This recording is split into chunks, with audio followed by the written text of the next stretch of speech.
Eh bien, salut Xavier! Eh ben, salut Guilain, bonjour à tous. Bon, bah, c'est parti pour le butage des choux.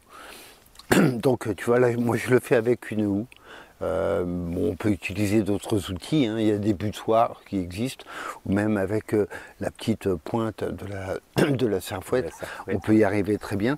Alors, pourquoi on bute les choux? Ils sont bien là. Ouais, bah ouais. Est-ce que tu t'embêtes? Bah alors, ça va me permettre, parce que là, ils ne sont pas encore paillés. En fait, j'attends d'avoir fait les deux butages pour les pailler. Donc ça va me permettre d'enlever un petit peu de concurrence, d'enlever un petit peu d'herbe. Ouais.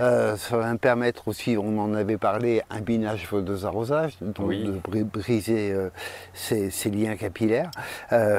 Et ça va surtout permettre, non pas qu'ils génèrent des nouvelles racines sur la partie qui est enterrée, mais de les protéger de l'averse. C'est-à-dire que les choux, ils ont tendance à tomber, à basculer. Oui, ouais. Et donc, en fait, tu vois, en faisant juste ça, ramener de la terre de chaque côté. Hop, alors déjà, bah, quand il y a une adventice, ça la vire. Mais tu vois, en ramenant la terre de chaque côté, en faisant un monticule, on permet qu'ils aient une meilleure tenue, tout simplement, au vent. Donc c'est pour ça que les choux, on les bute. Alors moi, je les bute en 2 fois. C'est pour ça que c'est pas paillé. En fait, hop, de temps en temps, on y met la main. Un petit pourpier. Ouais. Et en fait, c'est moi je vais les buter 2 fois et après je vais étaler les paillages. Ça, tu le fais 2 fois, c'est ça? Ouais. La deuxième fois, tu l'as fait quand? C'est passé une quinzaine de jours. Ah oui, c'est rapproché quand même. Ouais. Et après, tu pailles. Et après je paille. Pour une récolte Alors là, c'est vraiment des choux d'hiver, hein. C'est des choux de Milan.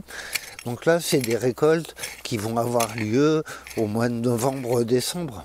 Ouais. Et puis, si l'hiver n'est pas trop rude, ils peuvent tenir dehors pas mal. Tu vois, les poireaux, c'est le même principe. Là, il y a eu un seul butage. Oui, on voit hein, le sillon.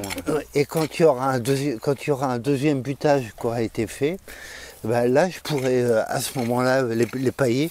C'est un peu de la flemme de ma part, hein, ce que je pourrais pailler, dépailler et faire mon travail. Donc en fait, parce qu'avec la chaleur, il n'y a pas un risque là que si jamais on a un petit retour de canicule. Alors, si on a un retour de canicule, par contre, ce que je ferais, c'est que je prendrais des caisses et je mettrais des caisses au-dessus. J'ai les ombres. Ouais. Parce que les choux, ça n'aime pas le chaud. Hein.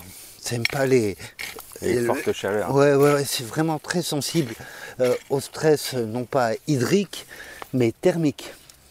Il y a des températures trop élevées qui brûlent les tissus. Alors là, tu vois, hop, et j'ai fini mon petit. Oui, c'est pas si long, hein. C'est le coup de le faire, quoi. Voilà. Et là, c'est fait. On attend un peu.